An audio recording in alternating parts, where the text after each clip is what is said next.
What's holding you back from starting or growing your business into what it can be? Well, if you're listening to this, it's not a lack of information. What you're about to hear is all you need to get motivated and start making waves. Do It for a Living podcast details the journey of today's true players in their own words. Find out how they broke out so you can too. The time is now. The time is always now. Welcome back to another episode of Do It for a Living. I know I've taken a quick little hiatus here, still trying to get things sorted out in the new year to get a lot more episodes going. So finally was able to get a sit-down meeting with Jonny Mill of Wheelwell.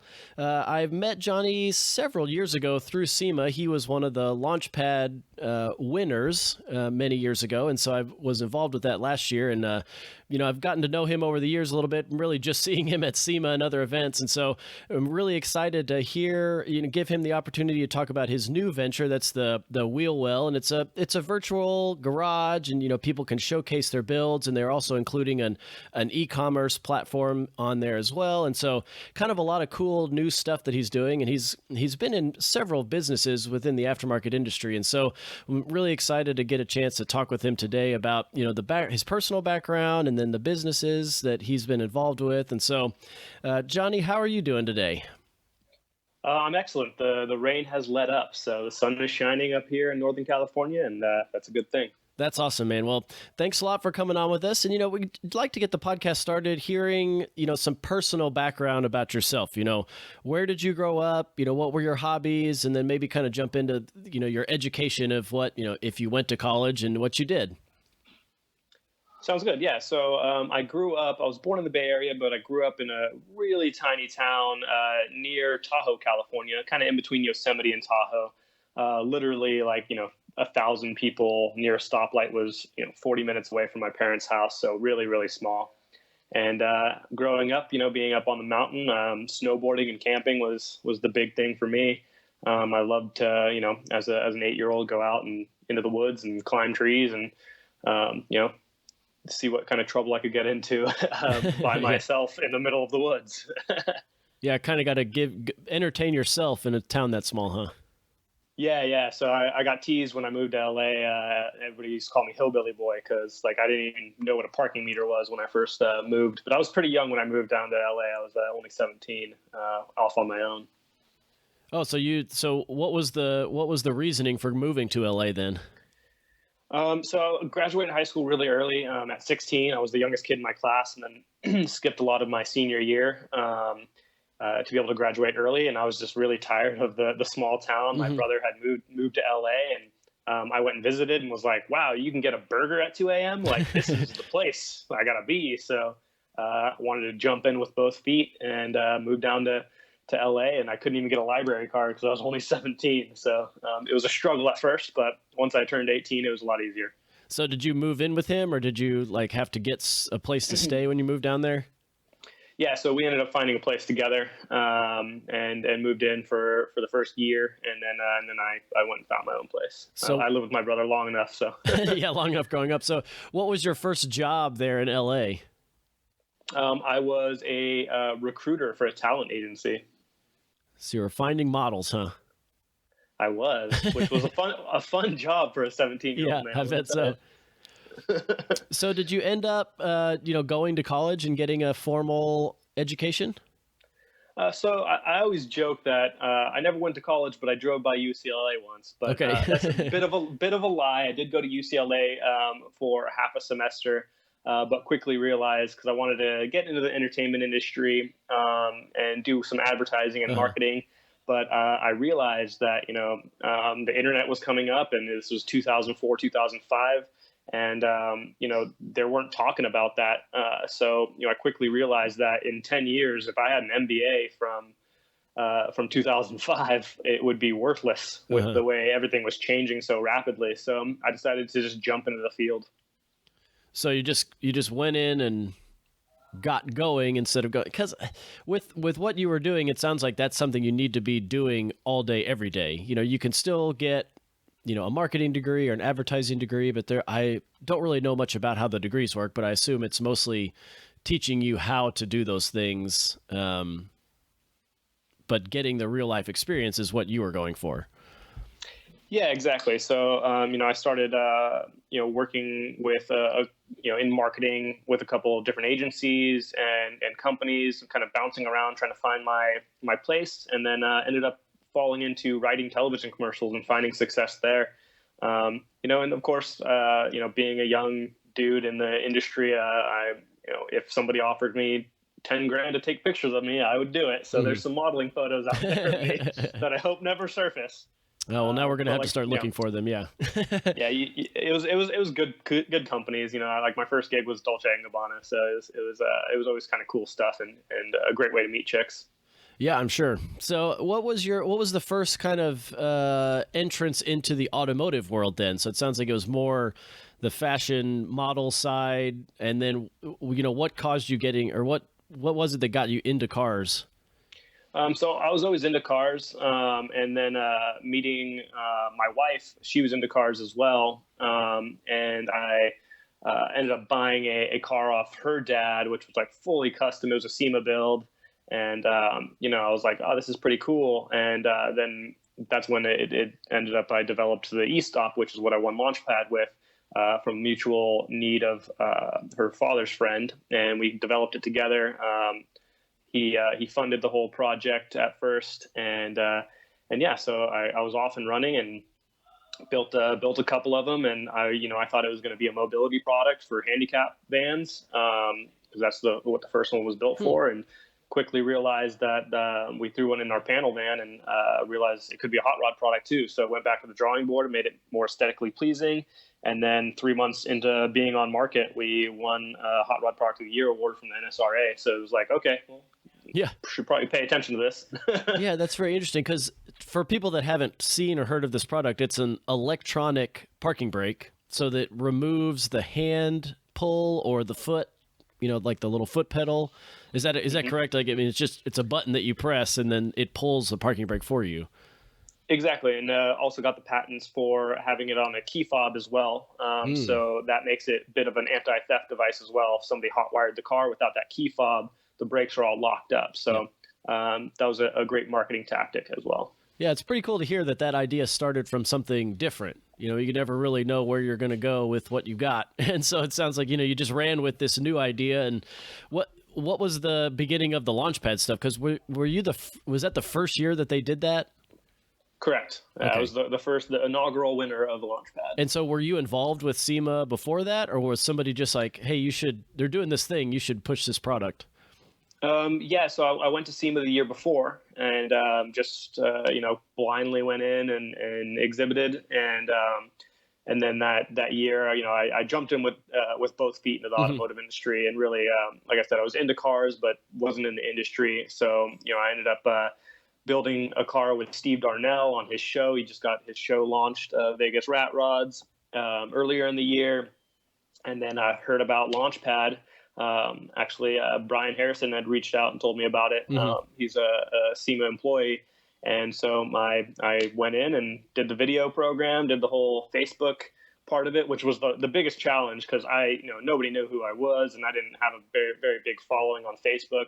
So I was getting my grandma to sign up so she could vote for me. Nice. I came in last place on the Facebook thing, last far as in, yeah. Last in, yeah. And ended up taking the whole thing, so it was pretty cool. Well, that's pretty sweet that it doesn't always the voting deal is just to get in, but that doesn't really that's not a gauge of which product is actually going to win. Exactly. So then, what did you end up doing with that company? Because you've obviously moved on from there. So what happened with that? Yeah, about 3.5 years in, I got bought out because I wanted to keep expanding into new products, and my business partner did not. So I got bought out and started Keyway Innovations, which was like a product innovations platform for other companies, and started designing more products. I really wanted to create a steering wheel that was like you could switch the steering ratio on the fly.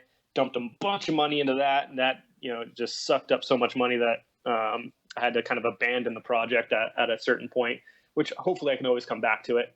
And then ended up falling back into the marketing advertising stuff, and helped with some television shows on NBC Sports, and and a couple other different companies just getting advertising going. So it's funny how things kind of always come full circle. Yeah. So sounds like, I mean, you've jumped around quite a different bit within totally different industries. What do you think it is about, maybe your persona or what you do throughout the day to get into these totally different things? Or are you just like running a mile a minute all over the place all the time? Yeah, I mean, I'm addicted to being nimble and scrappy and being able to kind of think on my feet and go a million miles per hour. Which being a publisher of Hot Rod at Motor Trend, it was such a large company. That was probably the biggest frustrating thing there is that trying to turn that ship a certain direction was not happening very fast. Yep. Yeah, because, I mean, they've been around forever, literally the longest, or I assume they're the longest automotive business out there as far as like the marketing or the publications go. And so, yeah, you spent a little bit of time there. I saw, you produced some videos, had some events. It's kind of out of my realm because I'm not on the West Coast, even though they're national. That's really what they're, where they're located. So what other kind of like automotive businesses have you been related to since then? Some manufacturing. So like RSG manufacturing, that's where like if I designed a product through Keyway, I had a friend who had a bunch of CNCs, and then we started getting into die casting. And so bringing, some die casting business over to RSG manufacturing. And then, non-automotive related, I have equity in a company called Fexi Media, which is like a roll-up model of different food properties. My wife's a chef, so super into that. Kind of fell into it through their road food program. They bought a book, intellectual property of a book called Road Food. So it had a bit of an automotive feel and helped them get some stuff off the ground. Again, advertising, marketing stuff. And then, I've helped other friends set up businesses as far as, speed shops and garages. And, I don't take equity from friends. So it was just kind of like hey, let's get you up and running. Yeah. So one question we like to ask is, what's the worst experience that you've had in business? You've been involved with a lot of stuff, so I assume you may have some horror stories, but is there, one in particular that you can remember and, it was like a real big struggle to kind of get through? Yeah. So I'll be a little vague on it, but I had an investor at one point who had access to my email and decided after just a small argument that he was going to go in and delete my entire email account that was associated to the business. So there was like POs coming in and stuff for the business. Yeah. And Yahoo Business is the email platform that we were using. Once you delete it, there's no backup. So literally, a year's worth of emails just gone and documents just gone out of nowhere. So that was a nightmare to try to recover from. Yeah. I've heard some horror stories of that, with shops with employees that, get disgruntled and then, I don't know, they forget to close that person's email account, or they, that guy has access to something. And we've heard it from like web developers, like you piss off the guy that makes your website and then he holds it ransom and shuts it down kind of deal. Like kind of stuff is crazy and you don't even think about it. Like, I think you drive yourself mad if you thought about all of those scenarios all the time. So like, you're probably kicking yourself for not thinking about it ahead of it, but what in the world would make you think that you need to restrict that access at that point if he's just going to delete the whole thing? Oh my gosh. I mean, it shot himself in the foot too, because there's a lot of business going through that account. So it's just one of those things that like, you just don't know where people's heads are at sometimes. Yeah. And then you just kind of got to build it back up again. Yeah. So want to get into kind of the new stuff. So, talk about, what are you doing right now that's got you fired up? What's this new business venture that you've been a part of? So Wheelwell's awesome. It's a startup. It gives me, I'm fired up because it gives me the opportunity to be super nimble, super scrappy, think on my feet. And, Wheelwell, to give it like the long and short of it, it started as like a giant virtual garage where people could go and showcase and document their builds. And then it developed into a pretty giant community. We have over 200,000 people now sharing advice and recommending products. And then it kind of hit the point of growth where most social platforms like that would turn to advertising to expand. Instead, they decided to take a different approach and build a good old-fashioned virtual speed shop, next to the virtual garage. And I think we feel offering high-quality performance products at a fair price adds way more value to the community than serving them advertisements. Yeah, I like that point. It's a little more wholesome and realistic, or like better suited for that market than like banner ads. It's kind of like the old school way of doing it.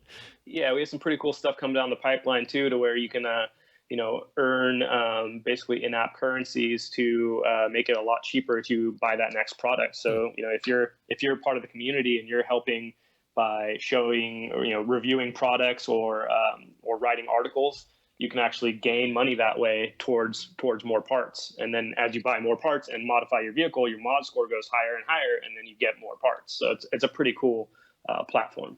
Yeah, very interesting. Well, I know you recently had to move. The location of this business, it sounds like it's an online platform, and you can, I would think you could physically work from anywhere. So you've moved up, I'm assuming to be at the headquarters. Is there a reason that you had to move, and how has that location worked out for them?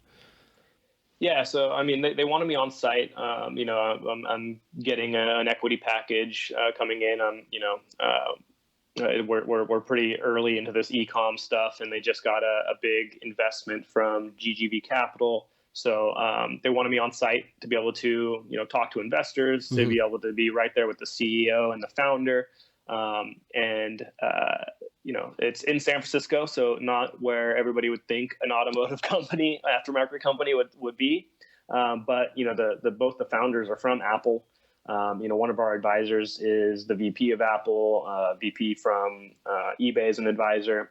So they're tech guys that are automotive enthusiasts. So it was only natural for them to be here in San Francisco. Yeah, and I that's something I've noted when I go to California. We've got, a list of potential clients that I always like to go visit, and the San Francisco Bay Area is like nothing. It's mostly just, places to go buy a Ferrari. It's more what it is. Like, you don't, I'm sure there's a bunch of like tint and wheel and stereo places, but as far as like performance automotive, there are some, but you look at a map of the LA area and it's like, it's literally solid color of aftermarket shops, and then you go up a few hours up to San Francisco, and it's like nothing. But you made a good point. You just said they're technology people that are car enthusiasts, so that makes sense to be in that kind of hub for the technology side, because it does have a lot of benefits for people being there. And it sounds like, it was a logical move that you had to move up there if you're going to be, involved with a lot of the meetings and the day-to-day operations of the company. You need to be on site, not far away. So, was that something you had expected and planned when you made that transition to their business? Yeah, it was something that they brought up right away with how high level the position I would be taking was. I talked to my wife. She's from LA. I'm originally from Northern California, so it was kind of a good full circle for me. We have a nice, beautiful house just north of the Golden Gate, and I get to commute over the Golden Gate every day, so it's not too bad. That's cool. Well, before we get into some more details about Wheelwell, just wanted to take a quick break here, and then we'll be right back. We all know owning a shop is difficult, so we created My Shop Assist to help you manage the various jobs. Whether you run a machine shop, a performance tuning shop, build off-road trucks, or even do powder coating, My Shop Assist can help you. It is completely online and will help you schedule the jobs, log time on each task, track parts orders, and take pictures of the work. You can even export your jobs from My Shop Assist into QuickBooks as invoices. So if you're interested to improve operations at your shop, check out myshopassist.com to start your 30-day free trial. Okay, so we're back with Jonny Mill of Wheelwell, and you touched a little bit at the beginning of what it was, and I really want to, I want to get a better understanding of what it is, as a person that would watch it, so like a viewer maybe, or a participant, and then somebody that's actually generating content. So can you kind of give us a deep dive into what Wheelwell is in essence? Yeah, so the foundation of Wheelwell.com is the symbiotic network of the community. So it's somewhere where you can go in, you can put in your build, and you can start adding parts to your build, either parts that are already on the car, parts that you have that haven't been installed, or a wish list. And then, as you do that, you can add pictures, reviews, and basically anything you want. And that helps the community. You can even tag the photo. So if somebody's looking at the photo, they can be like, oh, I want that grill. They just click on the grill and it pops up the product that you use. So it's super beneficial, especially like if you're going to sell the car, you have the whole thing documented digitally. Somebody can go in, you can save receipts, you can save maintenance records, you can do all of that right there in the platform. But now with the e-com side of things, now when you're looking at a part, you have this content well to the right that shows all the cars that have that part already on it. And most of those cars are either similar to your vehicle or this exact same vehicle. So then you're like, I really want this part. I see this guy has it on there. I'm going to direct message him and see how he likes the part. So you go in, direct message him. The guy can be like, yeah, I totally love it. Here's an extra picture of it on my car. So it really gives you a community-backed, trusted source to be able to buy these products, as opposed to like a Yelp platform or just a general 5-star rating platform that maybe isn't very in depth, doesn't have any pictures included. You can't really message the person that actually posted the review. And like with Yelp, you can just kind of buy reviews. This is very community backed, very community backed. So it really creates a good, trusted way of buying product. Yeah, you touched on something that was pretty interesting to me that I see a lot on Facebook is like, somebody posts a picture of their car or something, and then the first comment is somebody asking about something totally not the subject. Like, I don't know why that happens, but it's like, here's my ride, I just put an engine in it, and then somebody's like, what wheels are those? And it's like, I mean, I guess it's related, but it always kind of clutters up whatever the discussion is. And so like what you said, I was like, well, that was interesting. Like that addresses this weird thing that I have seen before, that never really thought about it, but it's just that was kind of interesting. But so when this got started, what was the reason that it sounded like a couple guys started this online community that was just free for everybody? Like what was the problem they were looking to solve? They were looking for a place where you can literally have your own virtual garage and share it with friends. So it started off as an idea of you don't want to look at people's cats when you're trying to see their vehicle, like Facebook would be, and they want to kind of have a dedicated platform for that. And just with any business, the consumer and the community kind of evolves it and evolved it into what it is today. So they had a vision of what they eventually would want to do, and it's starting to come to fruition now with the e-com side of it. Yeah, it's a cool idea. And I remember when I was in college in I guess it was the early mid 2000s, there were some platforms out there where you could show pictures of your car and list the mods and stuff. And it obviously wasn't nearly as advanced as what you guys are doing. And so I just find it very interesting that, people are looking out there and they're looking for, eyeballs and showcasing their work and everything. I just find it very intriguing that, that it's kind of evolved as time goes on. And, a lot of people go to Facebook for this kind of stuff with all the groups, but it's just very segmented and there's not a really good form for it. We reminisce about the good old days of the forums where the information was there, it was searchable, it was there forever. And now it's just not. The same question gets asked over and over and over again on these Facebook groups. And it's kind of sad that forums have died, but they just didn't adapt to the social aspect of it. And it sounds like these guys kind of got it, in a little bit ahead, and it's kind of cool that they were looking for just something that people could showcase their vehicle.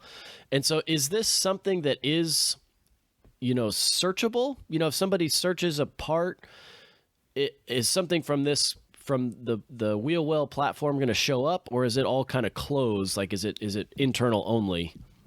No. So, I mean, we have hundreds of thousands of user generated pages of people inputting parts. So, if you're searching something, it'll pop up and it'll take you to wheel well. If you want to ask somebody a question, it's going to prompt you to join the community. Yep.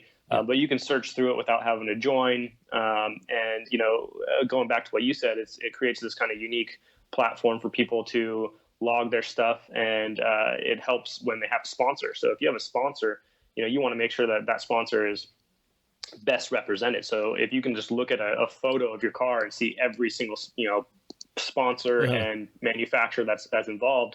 We even have actually technology that we're about to relaunch because it was part of like V2 back in the day.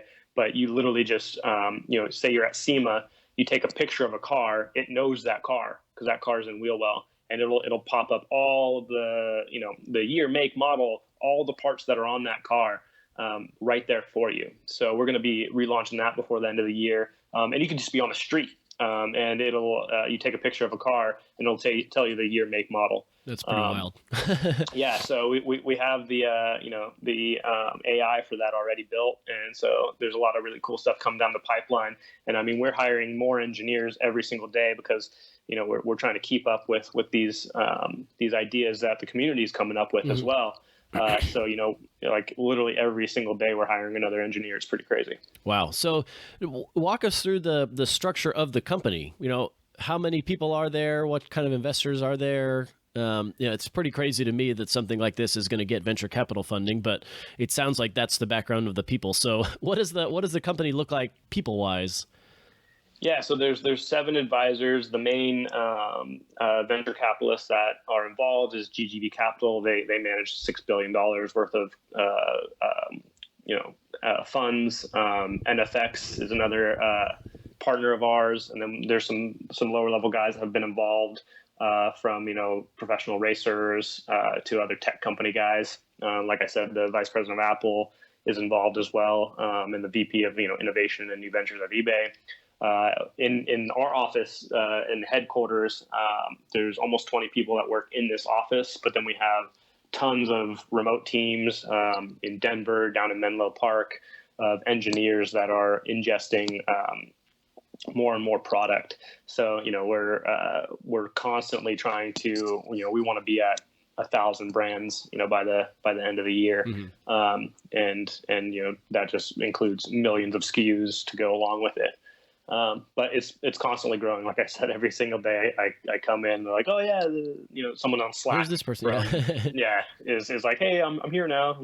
So it's pretty cool to be part of something like that. Yeah, so it's growing very quickly, especially since it's been funded. Quickly. So that's even more. So how is it making money? Like, that's kind of the obvious question. If you're not charging advertising, or you may have some sort of advertising deal, but how is it generating revenue? It's the e-com side of things. So we do have quite a few brands already ingested. All the main categories, wheels, tires, suspension, exhaust companies. So all the main brands are there. And that's why I came in to start letting people know, like, hey, we're totally legit. Come check out. We don't have any knockoff stuff. It's all high performance, high quality. All the manufacturers that you're accustomed to are right here. So then how does that work? So does the user says they want something on their vehicle and you provide a platform for them to buy it? Yeah, so somebody can come right into the shop, from Google Shopping even, and buy a product without having to really join the community side of things. But then we have, these 200,000 plus community members that are all talking, that are all constantly modding their vehicles or selling their vehicles and starting a new project. And they're all recommending products as well. So you come in and you can really decide how you want to interact. We even have a content well where you just kind of click on the top banner and it's the builds that are all populating. You can look for cars that are similar to your vehicle and connect with people that are there. We even have brand pages. So like the Hoonigans have a brand page. Rob Dahm, Matt Farah, they're all on here with their cars. So you can see all their cars, all the specs. You can see all their YouTube videos. They automatically populate every time there's a new video. So, it's an entertainment destination as well, where you can sit here and just, be entertained and then decide if you want to go participate. Interesting. Yeah. And so when the customer makes a purchase, are you then just, I assume you guys aren't a wholesaler. Well, I guess you'd be technically called a wholesaler, but do you have physical inventory, or are you placing the order, you're just the marketplace to place the order with the manufacturer, then they're dealing with, sending the customer the part, like just drop shipping it from their facility. Yeah, so we work with the distributors, all the main ones in the industry, guys like Turn 14 and stuff. Okay. So we are an e-com reseller, and we do have smaller brands. We do have some stock, and we're looking to expand that, eventually to be something where we can obviously increase our margins later on down the line. Yeah, so you guys are going to get into the fun aspects of pricing policies then, huh? Like, yeah. That's something we talk, like the race to zero, selling other people's parts is very difficult. And that's something that we want to make sure that we're on top of. We don't want to violate anybody's map pricing, but we also want to be able to provide great discounts for people that are in the community. Hence why we're launching this in-app currency, to where, if you're writing articles for us, we're going to give you money to spend in our store.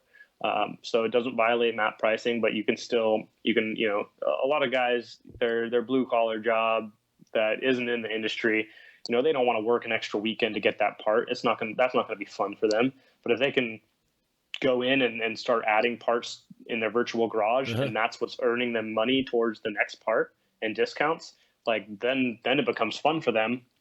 And it's a better way than picking up an extra shift to get that next part that you want to put on your vehicle. Yeah, very interesting. That's a pretty cool way to look at it, where you're giving them rewards. That's how my travel app has that. I exactly book a bunch of rooms and make some reviews, and they'll give me points that I can use towards it to get a free room later. And so it's not you're not giving anything cheaper, or you're not undercutting anybody. You're giving rewards for it. So it's kind of a cool way to look at it. Yeah, and it helps the other community members. If you're writing reviews about the products, and it's a good trusted source, and it's high quality stuff, and you're adding 20 photos, all of that increases your mod score, and then you can cash out your mod score for parts. Mod score, yeah, it's a pretty cool name. I kind of like that. It makes sense. So diving in a little bit more into the business side, I would assume with a business like this, especially if they're having to pitch to investors, there's some sort of formal business plan. Is that true? Yeah, there's definitely a formal business plan, and then there's the informal business plan.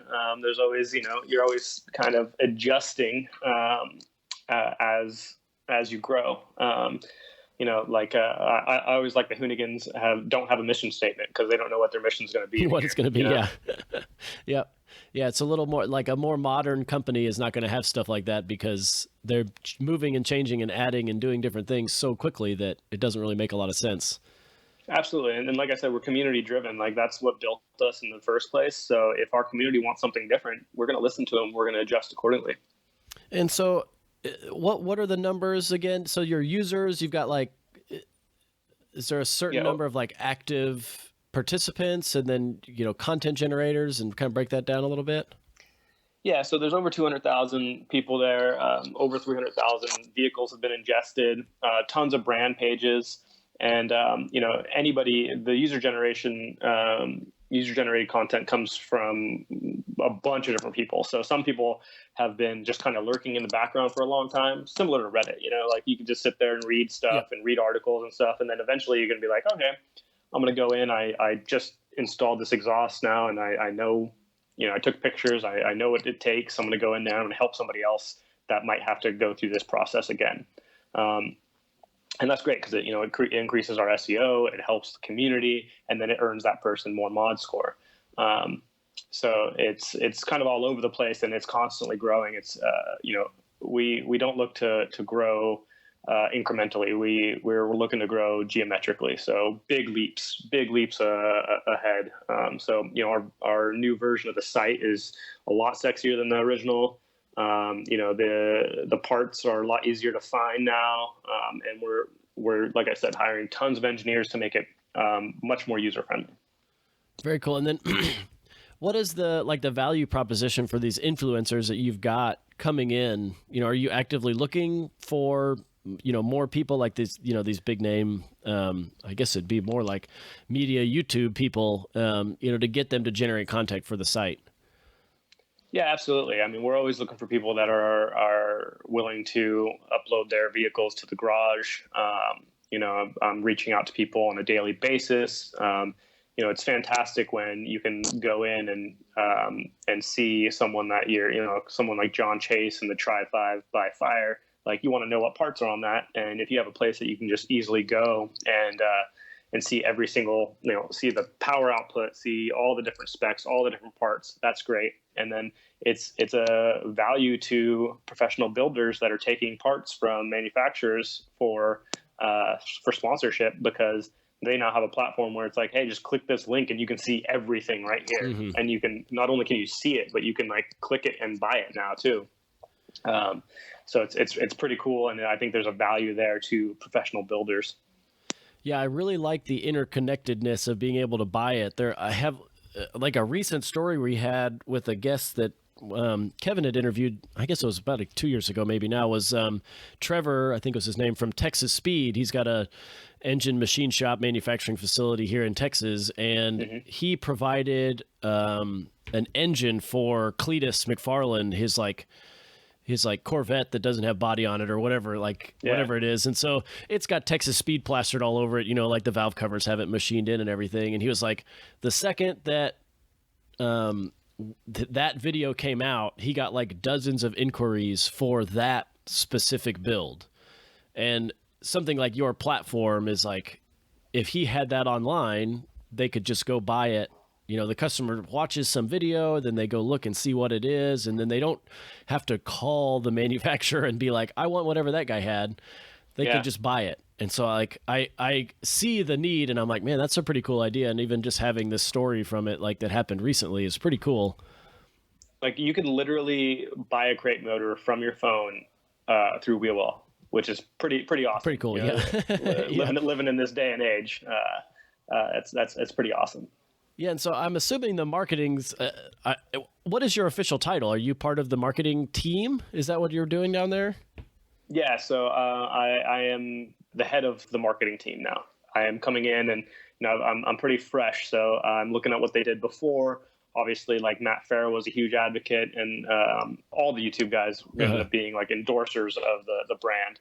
And some of them were paid, some of them just became natural endorsers because they were here. Yep.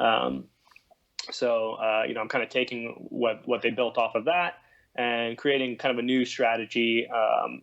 That's going to be a big part of it's going to be content as well. I think, to be in this industry and to be authentic, you need to be showing that you're doing this, and our founder hits the track at Sonoma Raceway in Laguna Seca in his C5 Corvette on a pretty regular basis. So, it's stuff like that we need to be showcasing to our community, like, hey, like, not only are we building this for you, but we're building our own vehicles as well.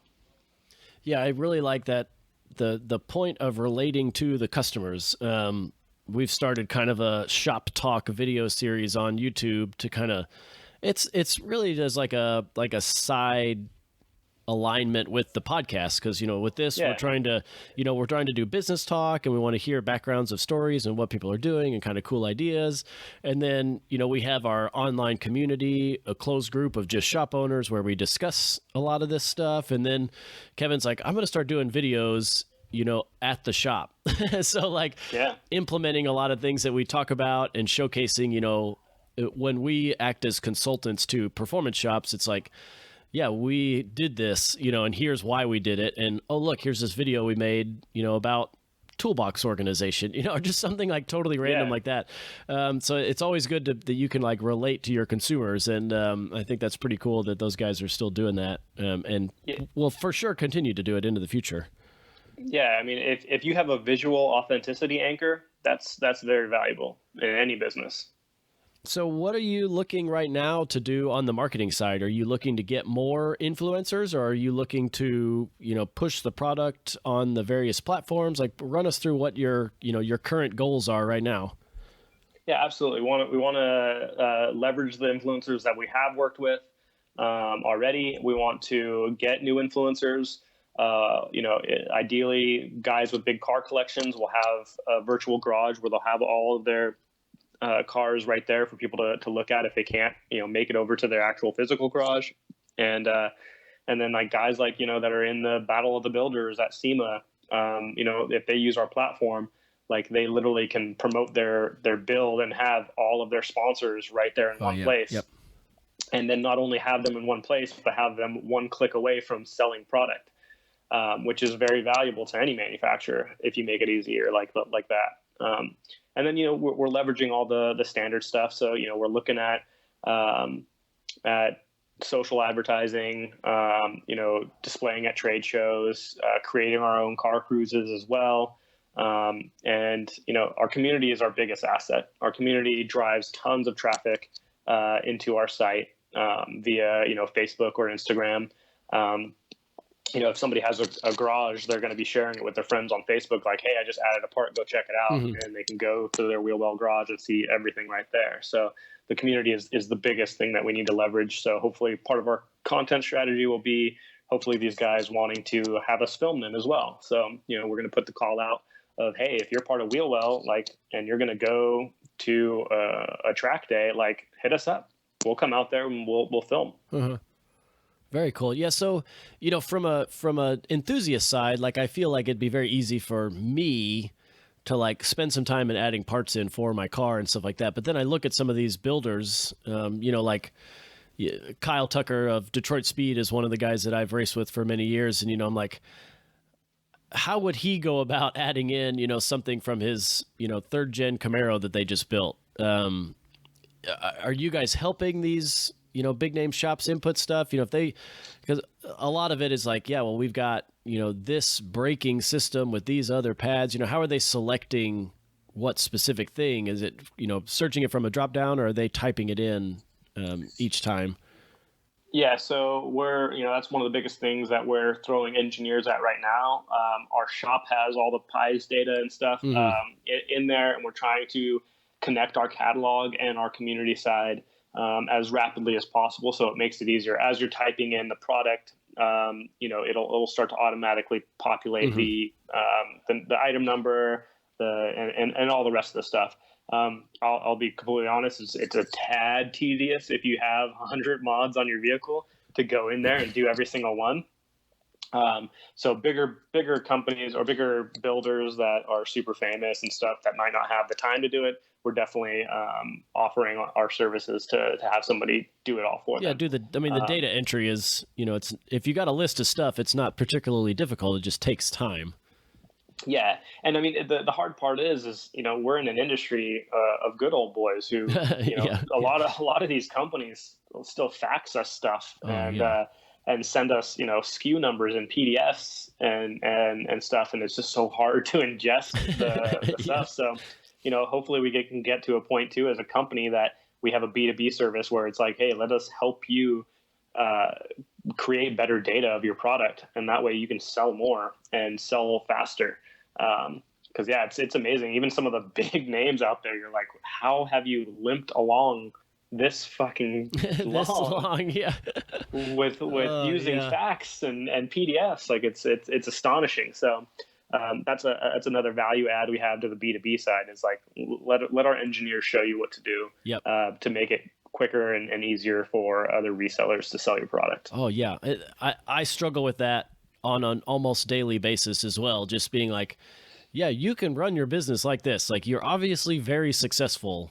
You've grown to this behemoth and you've done really well, but I've got this thing that would work really better for you, and you just got to tweak a couple of ways you do things, and life will be so much easier, and it's amazing, when I see that. But yeah, companies have, they've been selling products for decades when they'd market it in a magazine, and I remember having to you get a car magazine and it'd have some, a piece of paper that you'd rip out and check a box and mail a check in with it, and then the part would arrive. That wasn't that long ago, if I can remember it.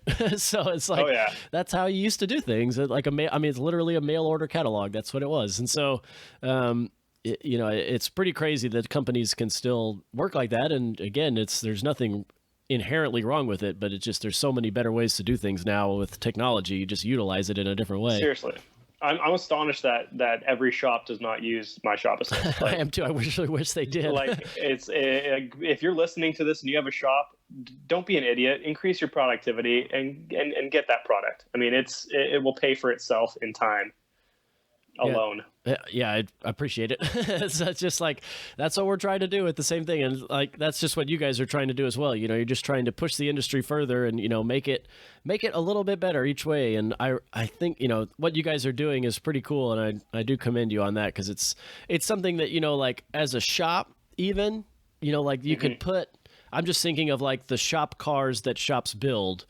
We always, when we're talking about marketing to these shops, we say, yeah, like, the best thing you can do is build a car and race it, whether it's drag racing or road racing or whatever it is. Like, if you can prove that you build something fast, that's the way to do it. And, you can do it with customer cars. Like, Kevin at Evo Dynamics, he doesn't have a race car anymore, and he, it's all through customer cars, but it's just not in your control when you go to that point. Where it really helps if you want to grow, if you're wanting to grow the business, to be like, hey, here's what we've got. And even taking customers on test drives, like we've done that over the years with like, yeah, here's how this clutch feels. Like, this is why we recommend this one. And, from the shop's point of view, I could see your platform benefiting them of like, here's this, drag car that's the fastest one in the country. And, here's the turbo and the transmission and, all the parts that are involved with the engine, we can build that for you kind of deal. And I guess it'd be kind of, they want to sell the products, but it's a good place to kind of showcase the vehicle. They're trying to, the goal is to make the sale. So they don't want, somebody to buy the product from somewhere else online, but they're really wanting to showcase what is in that vehicle without having to list it every single time. So I think that's pretty cool. And we understand that some shops are just gonna kind of keep away from us for that reason. But we're focused on the grassroots guy that is in his garage, that is like, or even some guy that is just getting into the industry. He's like, I don't know what to put on my M3. Like, I don't know what the best product is. He can go and see a bunch of other guys that have done it in their garage. Right here. And another big thing that we're implementing over the next 30 days is we're actually working with Yelp, even though I kind of said some bad things about Yelp earlier. I'm sorry, Yelp. But it's still a fantastic platform. And most of 70% of the guys that buy product, it's probably more than that. They don't install it themselves, some of the easier stuff, but I'm not gonna do my own exhaust, and cut up all the piping.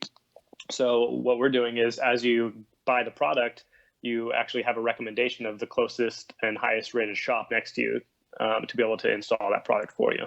So that's coming real soon for Wheelwell. I like that idea a lot. Yeah, I've seen. That's been around for a long time for like tires. You go to TireRack.com, and then they ship your tires to the place, and then you pay for the installation and all that stuff, and that's really cool. And there's several other companies that are doing that kind of on their own.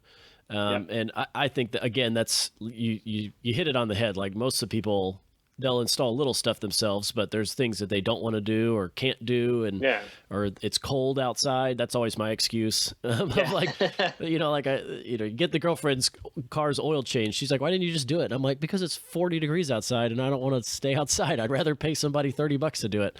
That kind of deal. And so I think that, again, that's pretty cool. And Yelp gets a really bad reputation, but like,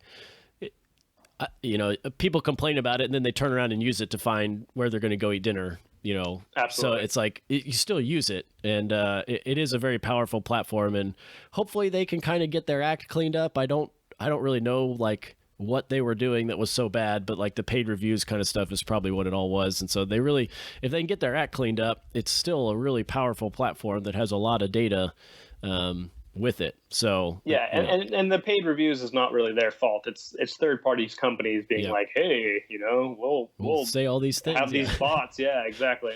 So they're just trying to combat the third party people taking advantage, just like a lot of other companies as well. Yeah, and I totally like pseudo related, but pretty much unrelated. I've seen over the past couple of years, there's quite a few, like, I guess you call them like AI or algorithms for searching out those fake reviews. And I listened to an NPR podcast, I think it was a couple months ago, about this guy that wrote one for Amazon, and you can type in like the URL of the product into his website and it will find all the real reviews and fake reviews. And it was pretty interesting, like how that all works out. So hopefully they'll start doing that as well. But you get a platform like you guys where it's, verified people with the product making an actual review is a lot better than just going on Amazon and looking for the reviews on an exhaust system. It's like, here it is on my car.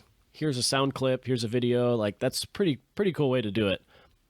Absolutely. So what's the 1 year plan for the business? The 1 year plan is, ingest as many products as possible, and ignite our community to start, doing more reviews, adding more parts, taking more pictures to help other consumers and other community members that are coming in make better educated decisions on what parts to buy. So that's the number one thing is get as many engineers on as possible and start these cool platforms or cool ideas of like, the in-app currency and the AI stuff to benefit the people, and then ingest as many products as we can. Yes, yeah, there's a lot of data entry, but there's also a lot of really cool back end stuff that sounds like you guys are doing. So, if you can even plan, I know we discussed you can't really have a mission plan, but like, where do you see this company in 5 years if they continue to be successful with this? Yeah, I see us, taking on the big e-com guys in a much better and creative way. So, we want to have thousands of brands available. We want to be able to help people sell their highly modified vehicles. We want to be able to drive traffic to installers as well. And then again, just, lower the barrier of entry to people, and kind of combat the whole gatekeeper style of car guys that are out there that are like, what do you mean you can't, drop your own transmission? It's like, well, I could do my own brakes. Does that count? Yeah. There's guys out there still that are like, you don't change your own oil. You're not a car guy. And it's like, man, the only car guy that I know that knows how to do everything is in his 80s, and now he knows how to do everything, but he does it really slow. But he can totally do body work and transmission work and brake work. But that's why there's specialty shops. That's why companies like Midas Brakes and stuff did so well, is they just focused on brakes for the longest time. Yeah. So that's kind of the vision. But our community will dictate where we go. So what's like the biggest struggle that you have in the business? Is it, naysayers or, keeping up with growth or cash flow? Like, I guess you may not be involved with that side, but like, what's something that the business, that you guys are really like, that you, or maybe you personally struggle with and trying to get this thing going? Yeah, I mean, I think it's exactly what I just said, is that kind of gatekeeper style car guy. You got guys out there that are trying to increase the barrier of entry when it should be lowering the barrier of entry so more people can do what we love. So you got guys that are out there that are just hating on other people, and that's my mission in both business and the industry is like, if we want to keep growing, you can't gatekeep on these guys that are just coming in, because then that's how we're going to die off, because people are going to be like, oh, those car guys are assholes. Yeah, there can be quite a bit of that when you're in it every single day and you get bombarded with similar questions. Like it can be pretty tough. But yeah, I get what you're saying about that. Just want to make it, everybody needs to enjoy this business in this industry because it is a lot of fun. Yeah. So, like with the work schedule, I assume that juggling it has got to be difficult. Like how many hours are you working a week? And, you've got a family now. So like, how does that all kind of play together in your kind of like personal side? Yeah. So, I got a 2-year-old and a 3-month-old. So juggling that is hard. I work about 50 hours in the office a week currently. And luckily, like my travel schedule hasn't ramped up like it was at Hot Rod, where I was leaving, my wife and son for extended periods of time. But yeah, I mean, I'm fully dedicated here, so it's hard. But if it affords my wife to stay at home in a big house with the kids, I'm positive I'll look back someday and be like, man, I wish I had more time when they were younger. But my wife and kids, their happiness dictates my happiness. Mm-hmm. So if I got to work hard to make sure that she can stay home and raise our kids the way that we want to raise them, then that's a sacrifice I'm willing to take. Gotcha. So what about, just the kind of like a little fun question here. What is your daily driver vehicle that's, not like a show car, race car, or is that what you're driving? Yeah, so my current daily, and it switches very often, but I bought the dad rod from Hot Rod Garage. So it was a 2005 Dodge Magnum. They ended up blowing up to 5.7, so I got it dirt cheap, but they had just done the suspension and exhaust and all this stuff to it, wheels, tires. So I got it dirt cheap with a blown motor, and then ended up scoring a 6.1 SRT motor, and pulled the motor and trans out of that Charger, threw it in my Dodge Magnum. So now I probably have the only 2005 Dodge Magnum SRT, because they didn't make the SRT in 2005. Okay. Out there, and it's a fun little beast. Hot Rod's actually going to be dropping a video soon of me, modifying the front fascia and doing some body modifications and tuning it with the Diablo Sport. So that should be fun.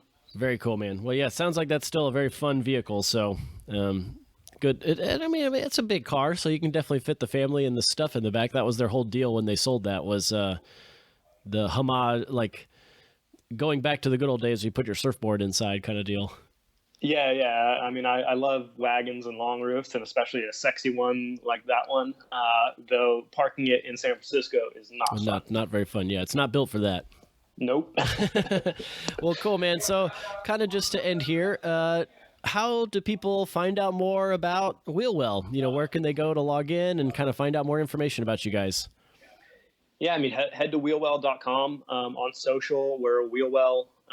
It's one word that we use. So Instagram, Facebook, YouTube, all of that, it's Wheelwell. But wheelwell.com is where you're going to go, and it's mobile first, so you can go from your phone in Safari or whatever browser you're using from your phone, and it looks great on there. Like I said, you could totally order a crate motor right from your phone. Yep. It's very user friendly, and then just head into wheelwell.com on your desktop, poke around. I'd love for people to import their vehicle into the garage and give us feedback on what we're doing wrong, what we're doing right, and what we can do better. Awesome. Well, thanks a lot, Jonny. It was very interesting kind of hearing your story and learning more about the business. I think it's a pretty cool idea, and I wish you guys, I think you're going to do well. It sounds like the money thinks you're going to do well also, so that's always a good thing. But I'm excited to see kind of how you guys grow and what you can make of it. So thanks again for coming on with us. Hey, really appreciate you having me on. It's been fun. Thanks for listening to Do It for a Living. You can find out more about this guest, this show, and even details about what we just talked about at our website. Check out the Facebook page at facebook.com/doitforaliving and tell us who you want to hear from. And most importantly, subscribe to the podcast. Click subscribe. Do it now. Seriously. I'll wait while you grab your phone. Open up the podcast app. Tap the subscribe button. When you subscribe, you help us gain momentum and attract more high-level guests.